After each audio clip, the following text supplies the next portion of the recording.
From LinkedIn News, I'm Leah Smart, host of Everyday Better, an award-winning podcast dedicated to personal development. Join me every week for captivating stories and research to find more fulfillment in your work and personal life. Listen to Everyday Better on the LinkedIn Podcast Network, Apple Podcasts, or wherever you get your podcasts.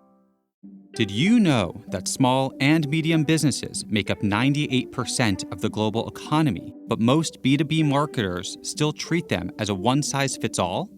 LinkedIn's Meet the SMB report reveals why that's a missed opportunity and how you can reach these fast-moving decision makers effectively. Learn more at linkedin.com/meet-the-SMB. Hello, my friend, and welcome to another exciting episode of Negotiate Anything Live. In this special segment, we're sharing one of our LinkedIn Live events where listeners like you can join the conversation and shape the episode with your comments and questions. We've put a link to the event in the description of today's episode, but make sure to follow me on LinkedIn so you can join the conversation next time. I'm really glad you're with us today. With over 10 million downloads and listeners from more than 180 different countries, it's dedicated listeners just like you who have made Negotiate Anything the #1 negotiation podcast in the world. I'm your host, Kwame Christian. I'm a business lawyer, mediator, author, and the proud CEO of the American Negotiation Institute. Now, before we dive into today's episode, I have a golden opportunity for those of you who recognize the power of negotiation in your professional lives. At the American Negotiation Institute, we've crafted specialized keynotes and workshops tailored for those very needs. We've transformed the negotiation skills of professionals worldwide, and we're eager to do the same for you. We believe the best things in life are on the other side of difficult conversations, and our goal is to help you improve your lives and the lives of those around you, one difficult conversation at a time. Don't let another challenging conversation leave you second guessing. Click the link in the description to discover how we can help you find confidence in conflict, negotiate better deals, and have stronger relationships. Because in the world of business, every conversation counts. And now, without further ado, let's jump into the interview. Good deal. Welcome, everybody. Thank you all for coming. Usually, you know how I usually start these off. I usually start things off a little bit nervous about whether or not this is working. But let's mix it up. Don't tell me if this is working. Tell me if this pocket square looks good. I just put it in. So tell me if that's working. And if you're like, hey, pocket square looks good, we're good to go. If you say it's bad, we're canceling the stream. And we'll come back next week. Okay. So let's see in the chat. Let me know you're there. Let me know it's working. And also let me know where you're coming in from. And I know there's a bit of a lag here. So it looks great. I love this. Love this. Thank you, Franz. Stunning. Wow. Stunning. I was not expecting stunning. I like that. Thank you. This is great. Perfect. So we know the pocket square looks good. We know the stream looks good. This is awesome. Great. And now let's keep these comments going. Where are you coming in from? Great. We have Alabama. Very nice. Had a presentation in Gulf Shores a few years ago. It's been a while. From Amsterdam. I was in Amsterdam a month ago for my birthday. That's great. That is great. Another a person from Alabama, Oregon, Barcelona. Encantado. Good to see you. Tracy from Texas. I'll be in Texas next month. New York. Was in New York September. And San Francisco. Franz, I haven't been in San Francisco in a long time. So thank you for representing. This is great. So we got folks from all over the world. That's what I like to see. So let me go ahead and get the intro in and let's jump into it. So welcome, everybody. Welcome to this live episode of Negotiate Anything. Hello to our folks on YouTube. Hello to our folks on LinkedIn and the folks listening on the podcast in the future.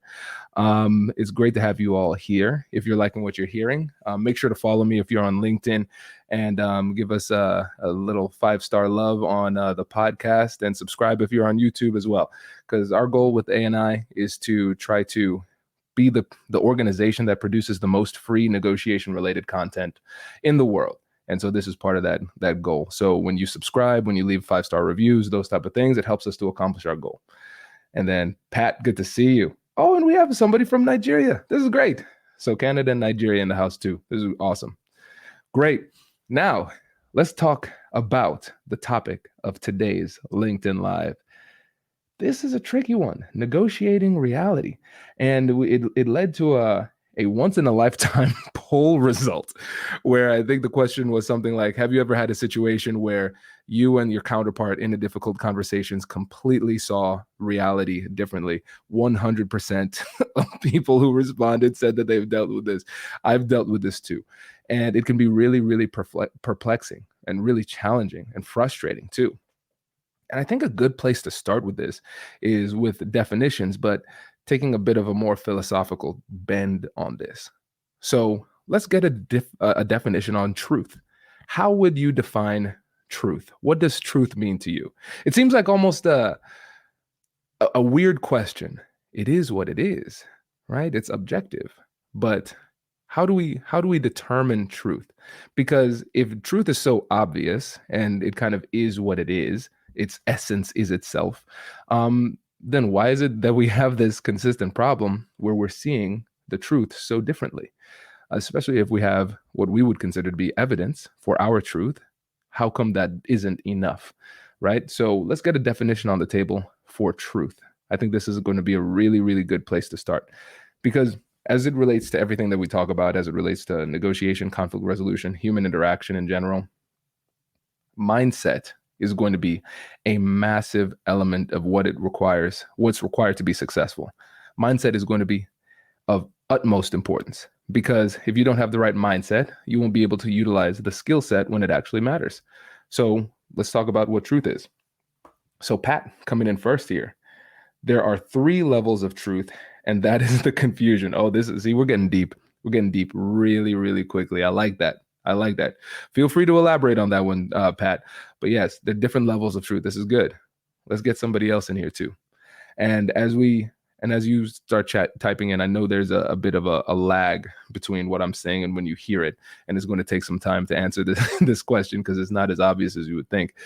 I was talking to one of my friends today, Dave Shapiro. He was a guest on the podcast. He's an AI researcher as well. And he had a really fascinating definition of truth, probably one of my favorite definitions of truth, but I'm going to hold back because I want to hear what y'all have to say.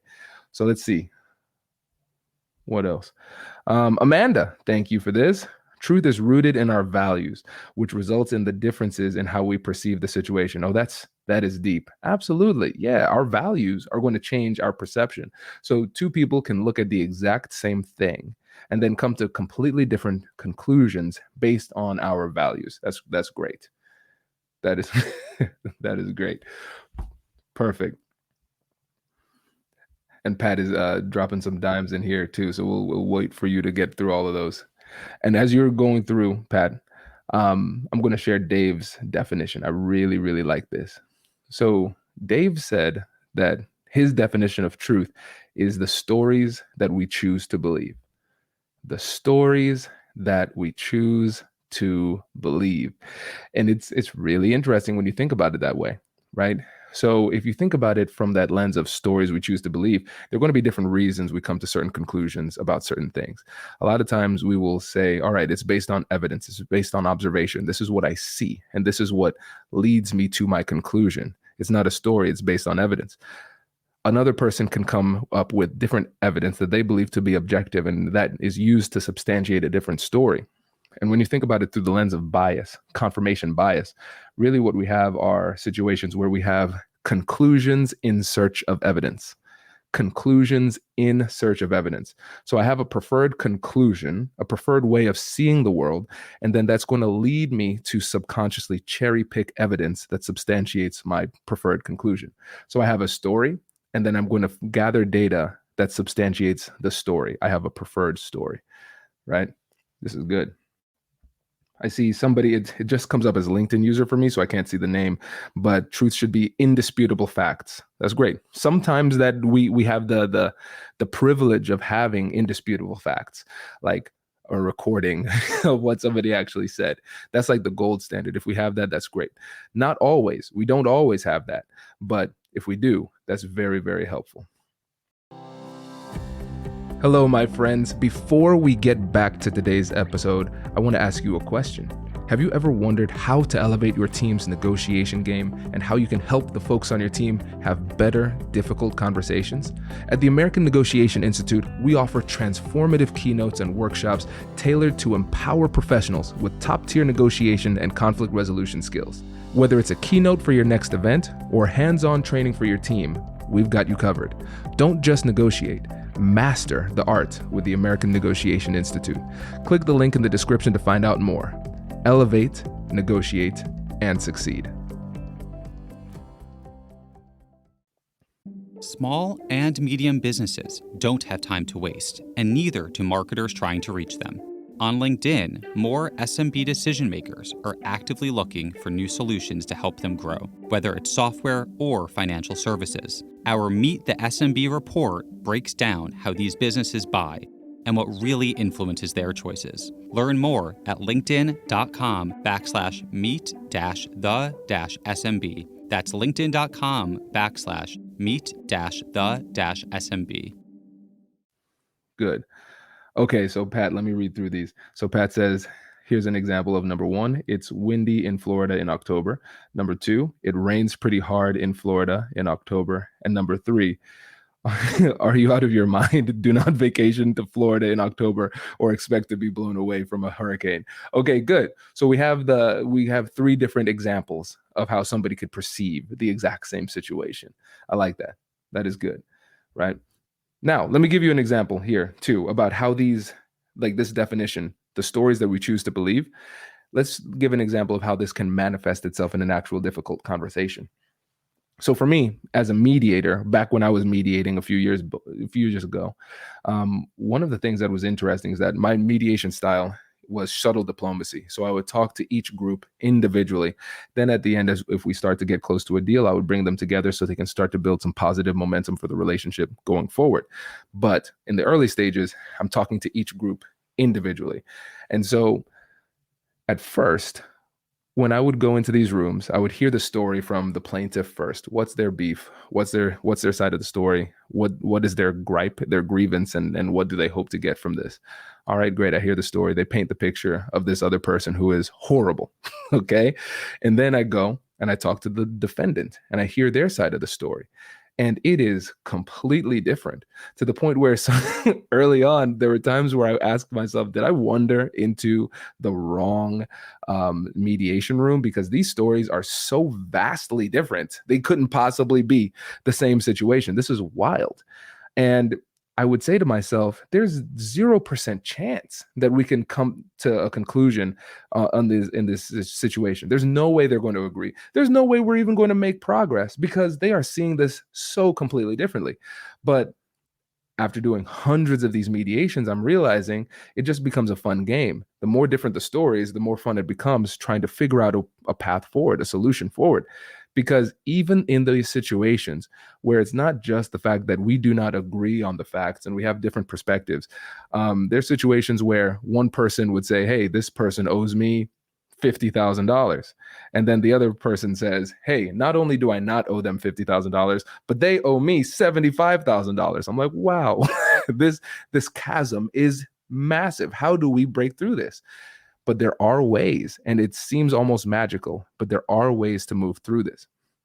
So going through these difficult conversations, especially when there's a massive discrepancy in the perspectives, a massive discrepancy in what we believe to be true, there is still a path forward, but we have to change our mentality because we believe oftentimes going into these difficult conversations that what is required in order for us to have a conversation is common ground.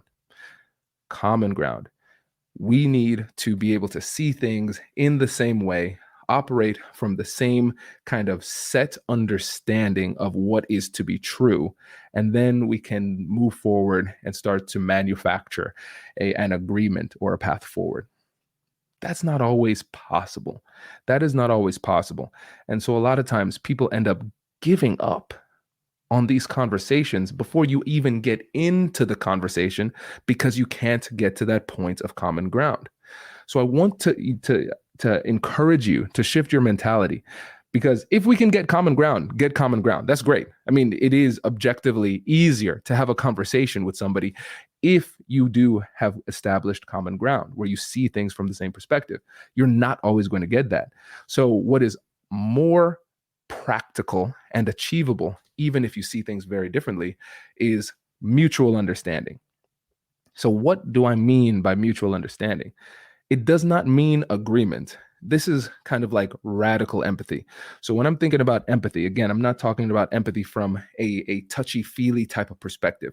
I'm thinking about empathy just from the perspective of understanding. I'm trying to understand how they see, think, and feel about the situation. So how do they see the situation? What is their perspective of the situation? What are the facts according to them? And then what do they feel about the situation? What are their emotions surrounding the circumstances? And then number three, what do they think about the situation? As they're thinking logically about the situation, what is their perspective from that angle? What do they want to accomplish? And those type of things. One of the hardest things about doing this is that when we're having these conversations with people, it can almost feel threatening to ourselves to listen empathetically, because it feels like we are putting ourselves in a bad position. But something I've mentioned before, I'll say it again here: empathy is not a concession. Empathy is a necessary part of persuasion, because a lot of times, yes, of course, people want to be told that they're right. People want other people to agree with them. But fundamentally, as humans, we want to be understood. And so I want you to be the person taking the first step to understand the other person's perspective, regardless of whether or not you agree. And remember, empathy is a skill. You don't need to feel empathetic in order to utilize the skill of empathy. Those are two different things. All right. And a lot of times, if you are that leader in the conversation that takes the first step to empathize, it lowers their walls and makes it more likely for them to empathize with you. You do not need to agree at this point of the conversation. Your goal is to understand them, while at the same time getting them to understand you. And a lot of times, like I said, this is reciprocal in nature. So I let them go first, share their piece. I demonstrate that I understand. And then I say, hey, now would you be interested in hearing my perspective? I know we might not agree, but hearing from where I'm coming from might help you to understand where I'm coming from and give us some positive momentum going forward. And after you've done it for them, most likely they're going to do it for you. And so you build from there. You don't need to agree. You just need to understand. And then here's one of the most important things that we need to recognize. And this is I want to shout out Jay Heinrichs, who wrote Thank You for Arguing. Really great book. He's actually going to be on the podcast in December. He talks about one of the simplest ways for you to minimize the level of emotionality in these difficult conversations is by changing the grammatical tense of the conversation. So when you think about judgment, blame, negative emotions, they often are related to things that are happening in the past. We focus on the past, we're trying to relitigate issues, and then it becomes really, really emotional really, really quickly. One way you can circumvent all of those emotions is, after you get that common understanding, just change the grammatical tense to the future. So you're using future-focused problem solving. What can we do going forward to make sure we don't run into that situation again? Considering your perspective and my perspective, what can we do to solve this problem in a way that's workable for both of us? And by just shifting the grammatical tense to the future, it lowers the level of emotionality in the conversation and allows both people to be in a psychological state that is more receptive to problem solving. Now, the only way we can do this, though, is if we used interest-based negotiation. It's a lot, let me say, not the only way, but the easiest way, the most productive way, is to use interest-based negotiation. So this is classic Harvard program on negotiation type of methodologies here, interest-based negotiation versus positional bargaining. So simple way to understand this is a position is what somebody says that they want, and interest is why they want that thing. And so a lot of times we get focused on the position, what somebody says that they want, and we just say, no, I can't give it to you. And then it becomes kind of a war of attrition, kind of a tug of war between, hey, your way versus my way. But instead, when somebody says, this is what I want, we have to figure out why they want it. What is driving that desire? And so we have to dig beneath the surface to figure out what the problem is that they have, and then what we can do to solve it. And then we do the same thing. We explain the problem is the problem that we're having and what we want in order to solve it. What would it take? And so now we're having a conversation about solving the core issues, not having a tug of war between your way way versus my way. Interest-based negotiation is about how we can work together to find our way and our path forward. And so what you're recognizing is that when it comes to these difficult conversations, when you disagree on the facts, where you see things one way and they see things another way, the key is not to focus on our discrepancies, our differences, our different perspectives. Our goal, the way to circumvent this challenge, is to focus on the future and what is a workable path forward, because we can still disagree on what got us to this situation, but we still can agree on what can get us out of the situation. That's the mindset shift, right? So I know this is a bit nuanced. So I want to I know this has only been about 17 minutes at this point, but I want to give you all an opportunity to share your comments, ask questions, and let's go a bit deeper into this, because I don't want to assume I know what it is that you're interested in or want to hear about.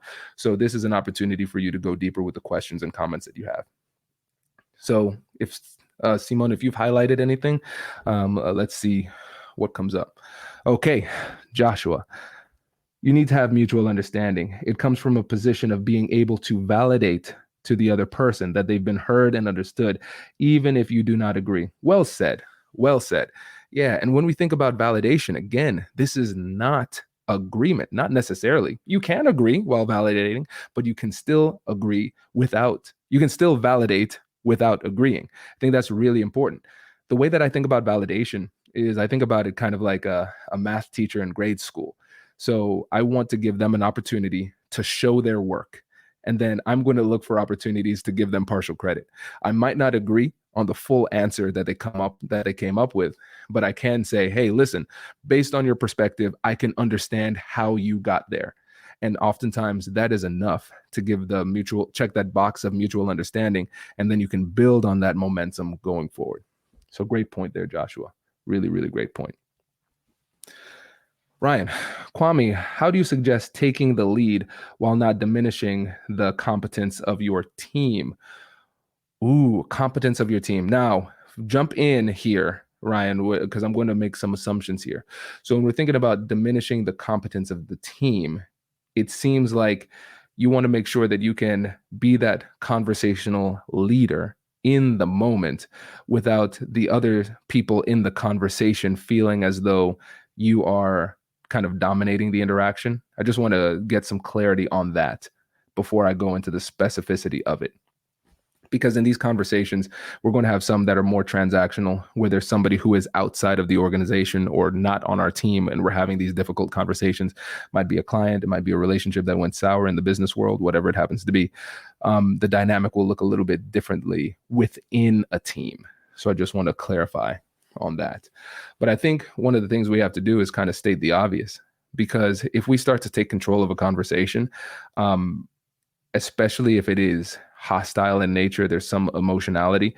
In these types of interactions, ambiguity is often going to be interpreted negatively by the person on the other side. So for me, stating the obvious would be something like this.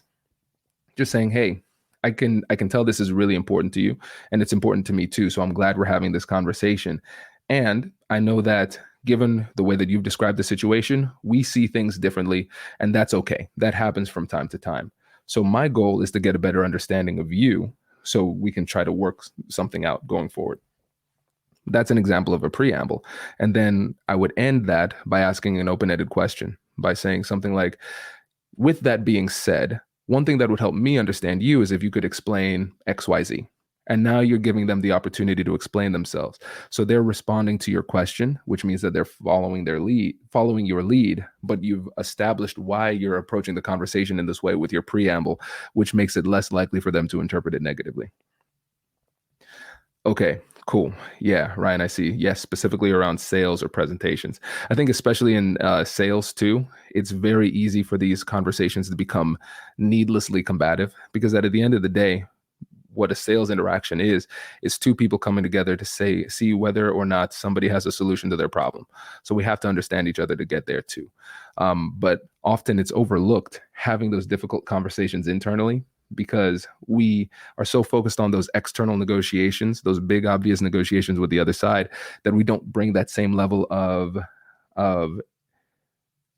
intentionality with those conversations with the people who are on our team. So yeah, I think it's very, very important to approach this in a kind of empathetic type of way, but also utilizing those disclaimers when appropriate to let them know, hey, this is why I'm doing what I'm doing. This is why I'm approaching the conversation in this way. Good. Great question. What else do we have? So what if we're dealing with narcissists and they deny any common ground? How do you bring them to a mutual agreement? We have to think about great question, by the way, Mubina. When we're thinking about the clinical term narcissists, we have to recognize that that's a pathology. Like that's something that goes beyond just the difference of opinion. Like there's something more a little bit deeper that's going on beneath the surface. We can think about it from people who might have narcissistic personality disorder, or we can think about it from the perspective of people who are just high conflict by nature. And so in those situations, we have to recognize that it's going to be more difficult. And we have those people in our lives. And we can oftentimes see that coming. And I think the one mentality we have to bring to the table is we have to just recognize that with certain people, these conversations are going to be much more difficult. And at the end of the day, we have to recognize that it's our responsibility to protect ourselves during these conversations. And so there are going to be situations where somebody might try to bully you. They might treat you inappropriately. They might not acknowledge or give any credence to what it is that you're saying. But at the end of the day, it can be a frustrating realization, but it should ultimately be an empowering realization that a lot of times you need to make a mistake when dealing with somebody who has this type of personality in order for them to take advantage of you. And so, for instance, in a negotiation, somebody might be bullying, they might be super aggressive, they might be manipulative, they might be deceptive. Like that goes beyond simply seeing things differently from a factual perspective. They're actually utilizing misinformation with intentionality in order to get you to make a bad decision. But if we take the time to prepare and we take the time to understand what our boundaries are, we take the time to understand what it is that we need in this situation to be effective, then we create this dynamic where we can protect ourselves, we can set up boundaries while still at the same time trying to be productive with the other person. And when it comes to these really high conflict bullying types of scenarios, a lot of times they can sense weakness really easily. And if they think they can pull one over on you, they will. And so by coming prepared and setting clear boundaries and being more assertive, you can protect yourself in those situations. But if you want more info on how to negotiate with narcissists, I would check out Rebecca Zung. She is exceptional as it relates to dealing with narcissists. She's been on the podcast a few times, but I think it's a completely different game when you're dealing with narcissists. Cool. Great question. Awesome. What other questions? Oh, Shannon, I see your question there. Repeat that. So in terms of empathy, we want to understand how they see, think, and feel about the situation. So empathizing means understanding their perspective, understanding their emotionality, and understanding how they are trying to think logically about this situation. Good question. Good. What other questions do y'all have? I want to make sure that I give you time to ask the questions that you have. But as you go through, as you're starting to type a few more questions, just always remember this too. It's not just a strategic challenge. It is going to be a massive emotional challenge, because a lot of times we take it personally when somebody disagrees with us, but especially if it goes to that level of somebody's trying to manipulate us, or we feel as though somebody's trying to manipulate us, it has an emotional impact on us. So in our preparation going into these tough conversations, I don't want you to just prepare strategically and tactically in terms of what you're going to do, what you're going to say, how you're going to say it. You also have to prepare emotionally. If we disagree on the facts fundamentally, it is likely that at some point you're going to feel triggered, you're going to feel emotional, you're going to feel offended. And if you're not able to control your own emotions during the conversation, then you're going to find yourself in a situation where you make a mistake that allows somebody to take advantage of you, or you make a mistake that precludes you from actually solving the problem. This is really important. And then also, one of the simplest mistakes that we can make in these situations is by taking things personally and then responding with hostility. if you think about what happens in sports a lot of times and what happens in households that have siblings, it's the person who retaliates that is often caught. So there's an initial aggressor, and then somebody feels hurt, and then they retaliate. The ref or the parent sees that retaliation, and you're saying, I'm not the bad guy, I'm responding to what they did, right? And so the reason I bring that up is because I always want you all to be able to manage your emotions in a way that allows you to carry yourself with respect throughout the entirety of the interaction. Because if we lose our cool in these conversations, then we're actually feeding into this narrative that they're creating about you, which makes it much more difficult to create that mutual understanding and positive momentum that's necessary to solve these problems and have these conversations. So just keep that in mind. This is more about emotion and emotion management and mindset than it is about facts and strategy. Because when you think about it, the way that I've laid this out, it's not that challenging in terms of a strategic sense, like what you actually need to do or say. It is the execution that will be challenging, because the whole time you're going to be wanting to tell the other person that they're wrong. You want to set the record straight. And there've all been times where we've had these conversations and you've been objectively correct. You've had the data, you've had the facts, you've had the logic, but it doesn't work. It doesn't help you to win the day in the conversation. Even if it turns into an argument and the person kind of concedes in the argument, you might have done that to the detriment of your relationship, which makes it harder to go forward in the relationship and solve the problem, right? So I think this mentality, along with the challenge, is really important. Good. All right. Hey, Simone. I think it's an easy way to be prepared to reach an agreement, regardless of different views, is to recognize the supremacy of our goal over everything else. Yes, absolutely. We have to prioritize our goal. What is the goal? Because at the end of the day, usually our goal is to solve problems. But a lot of times in the conversation, what we end up doing is we're turning our goal into making the other person know that they are wrong and we are right. It's about intellectual and moral superiority. And what is that going to get you tangibly in the interaction?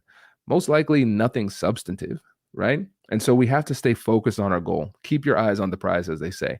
And it sounds kind of cheesy, but sitting there and writing out your goals before the conversation will be really helpful. Because if you say, for example, just very simply, my goal is to try to find a solution to the problem I'm feeling. Okay, great. If your goal is to try to find a solution to the problem you're experiencing, one easy filter is asking yourself, does saying this help me to get closer to addressing or finding a solution to the problem I'm experiencing? A lot of times when you filter what you do or say through that simple lens of does it get you closer to your goal, you realize that a substantial portion of what you're saying isn't geared toward getting you closer to your goal. It's about that superiority, that supremacy of ideas. I am intellectually and morally superior, so I'm going to throw in these little jabs just to make sure you know. It makes me feel good. It makes you feel bad. But then again, does that get us closer to our goal? Most likely not. So keeping your goal front of mind is going to be critical. Great point. Ooh, okay. What are your thoughts on circle work, like restorative justice circles, perhaps pre-negotiations? I find a method of gathering people and giving them the privilege to talk and listen without immediate response can be very effective and prepare the groundwork for next steps of a back and forth interactions. Yes-ish. It depends on the circumstance. And the caveat here, I'm not very well versed in restorative justice. But let me kind of bring it back to something I'm more familiar with, which is mediations. And so in mediations, we have two people on either side, sometimes multiple parties. Typically, they don't like each other. They're not there because they're happy and joyous. It's a tough situation. And so for me, as the facilitator, as the mediator, I've recognized that in times where I've said, all right, let's start off together. You say your piece, you say your piece. What ends up happening, especially if the person is not especially if they're not well coached or well versed in conflict resolution. They're just humans. They're very emotional. They will say something that is triggering or inflammatory to the other person. They might not even do it intentionally. They're just sharing their truth. But in the way that they share their truth to the other side, it inflames the other side. And then the other side shares their truth in a more inflammatory way as a form of kind of retribution. And so the challenge with bringing people together early before things start is that they might not be emotionally in a place where they're capable of processing their emotions in a productive type of way. So in a restored, in a circle like this, where you're having multiple parties who might feel aggrieved and might feel emotional, I would feel a lot more comfortable meeting with each of them individually first to give them the opportunity to emote through me. And then I bring that message to the other side in a way that's a little bit more palatable. And then I go back and forth. So I can handle the fire that they're breathing, and I can cool it off and give that message to the other side in a way that's palatable. And then we kind of go back and forth. Once the emotionality has gone down, then I will bring them together. I think this, one of the mediations I did, I actually featured this in my book, the last book, How to Have Difficult Conversations About Race. It was a family who was, it was a Black family, and they in a police department.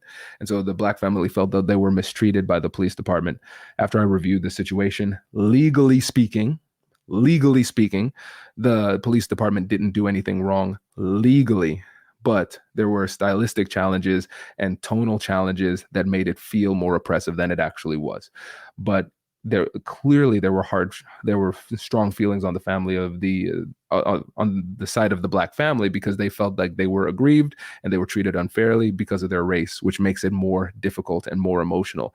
But then the police officers, they also had a lot of emotionality too, because like they said, we did our job, we did it the right way, and to be accused of racism after doing everything the right way is hurtful. And so there were strong emotions on both sides.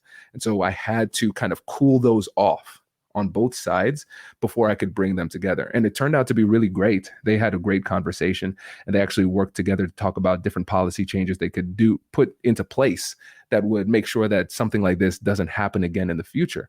But I don't think they would have gotten to that point if I started off by putting them together and letting them vent and emote. I think that would have been more problematic. So let me know if that's helpful, because I'm like I said, I'm not as familiar with restorative justice circles. Pat, in your opinion, what is the best way to call out confusion your negotiation partner is passing out as reality? Yeah, essentially, hey, how do I call people out on their BS? Is that what you're saying, Pat? Is that what I'm hearing? It's tough, man. It is tough. And so I've thought about this too. One of the ways I do it is just by, again, stating the situation without judgment or opinion. So I'll just say, after I hear you, let's say, Pat, it's you and me talking, I would hear your piece, I would summarize, and I would ask you if my summary was fair, if I captured it all, and if I did, great, we'll move on. If I didn't, I'd ask you to repeat until I get that understanding. And I would say, hey, I appreciate you taking the time to share this. This is really helpful for me. I think that part is often overlooked, and it's the positive reinforcement, because negotiation is an information game. Anytime somebody gives me information that may have been difficult to give, or they maybe even in their best interest to keep to themselves, before I respond to it, I want to let them know, hey, I saw what you did there. You shared information with me, and I appreciate that, because I want that positive reinforcement to be put into place, that so it creates a little bit more psychological safety, and it encourages them to continue to share in a similar manner. And so what I'll say is, I can understand how you got to your point, because from your perspective, you saw this, and you saw this, and you came to that conclusion. I can understand how you got there. My perspective is a little bit different. And my hope is that as we go forward in this conversation, I can get a better understanding of you, and you can get a better understanding of me, and then we can work together to figure out what we can do going forward. And so for me, I like to, I don't want to say dodge in a negative way, but dodge in a productive type of way. Any type of invitation to relitigate issues from the past, because most likely there's going to be a dearth of information, a dearth of actual substance that could substantiate the person's belief. They might have evidence that they'll refer to. I might have evidence that I refer to. And like I said, if we think about truth as the stories we choose to believe, they can come to that conclusion and stick to it. I can come to my conclusion and stick to it. And then the rest is going to be filled with memory. That would beg the question, what is memory? When you actually do the research on what memory is like the quality of our memory, it is very bad. It's worse than you would ever imagine. It's bad.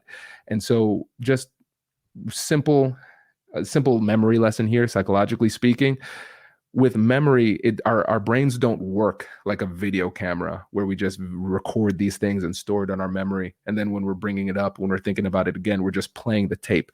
That's not how it is.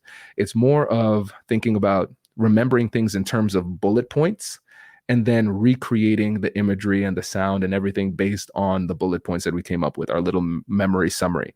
Now, the thing is, memory decays very quickly. Number one, we are all biased, and we're usually, in these cases, self-serving in our biases. We're going to always interpret things in a way that serves us best. So when you blend all these things together, really, all memory is in the context of these difficult conversations is biased imagination. Because you have your little bullet points that you chose to remember, you create your story, and every time you record that, you try to recreate that memory in your mind, it becomes slightly more warped and slightly more biased in your favor.